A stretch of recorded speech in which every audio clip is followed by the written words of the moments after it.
I am the shadow teacher.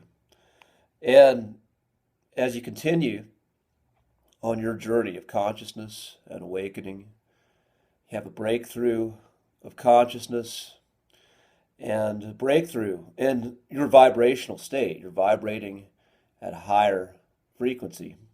Positive energy is flowing through you, and this is becoming more of your natural state.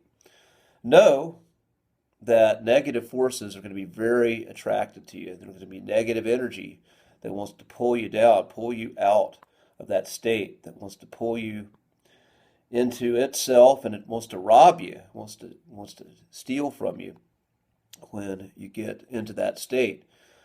But if you're called to be in the world, yet not of the world, you are not called to avoid negativity and negative energy. You're called to understand how to engage with it appropriately. Engage with it in a way that it doesn't pull you out of your higher state, the state that you're called to be in. You're called to alchemize, learn how to alchemize the negative energy. But you got to look at how things work. You think negativity, black magic, darkness, it doesn't take much effort on your part. Think about people who complain, how easy it is to complain. When things are not going your way, how easy it is to point out all these little things. And on the other end of that, a gratitude practice, hence the word practice. Practice of gratitude requires effort, requires paying attention, requires consciously observing what you appreciate, what is going well for you in your world. Now, again, gratitude is very easy when you're out on vacation. You got a bank full of money, drink in your hand, someone beautiful by your side, and the world is going your way. It's easy to be grateful when you got the sun shining on you, but we all have dark days. And the practice of gratitude, again, in those dark days where things are not going the way we want it, there's always something that's going well for us. And if we're able to tune into that, that's part of the practice of staying in that positive state. But I want to point out again as well what spiritual masters did. Spiritual masters who were called to come into the world to elevate humanity to new levels of consciousness. Think about Jesus coming in and healing the sick and teaching ways that were inspiring freedom and hope in the hearts of humanity. Hope in a system where the high priest wanted to separate humanity into a caste, into caste where they were at the higher caste and then people were lower, and people were suffering and believed they had to suffer forever. And again, a spiritual master came and said, "You are not separate from God." But this spiritual master also had to go out into the woods and fast and get away from people, get away from the negative energy that if you stay in it too long, it pulls on you. And even someone who was, through that narrative, the Son of God, had to take time to go fast, to go out and pray.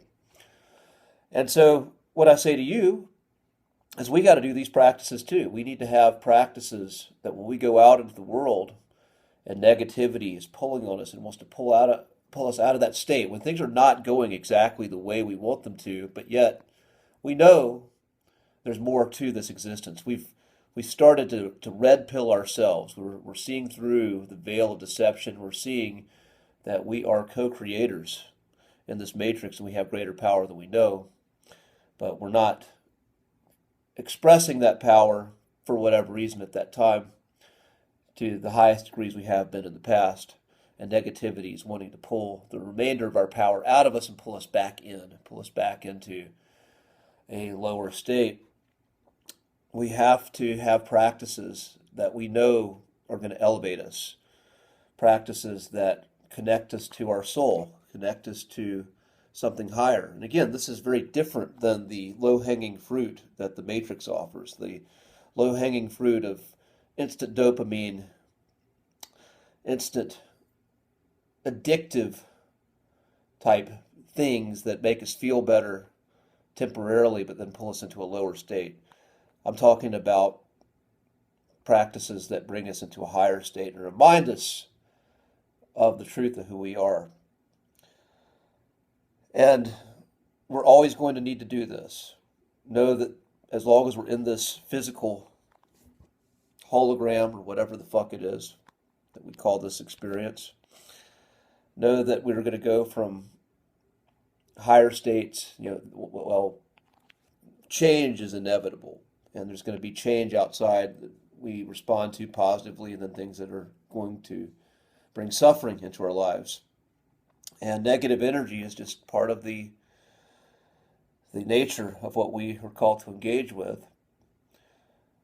But when you learn how to tap in internally to that positive energy, that energy that pulls you into that higher state, that higher vibration, and then you also know how to cultivate the practices out there, whether it be meditation, dietary practices, exercise, holotropic breathing, color puncture, sun gazing, whatever it may be. Having people around you in your life who elevate you, people who you trust. I think that's a necessity. You have to have a tribe of people that you know would take some arrows in the back for you. If you don't have that, then life can be challenging. And I know there are people who don't have that right now. I don't have many of those people, and those who I do have that I can say that about are not people I can talk to every day. But again, knowing where you can go, draw back into that higher state and the sources that bring you back there, remind you of who you are. This is a lyric from a song by this 80s band, The Hooters, from the song Day by Day. The lyric is, "When you break down, I will remind you of who you were yesterday." So yesterday, we're looking at knowing the purest state of us that can go out there and create, make a positive creation, positive contribution to the life process, having practices and people who remind us of that when the darkness wants to pull us down. That being said, I'm going to end this transmission. Be well, be strong, my friends, and I will see you on the other side.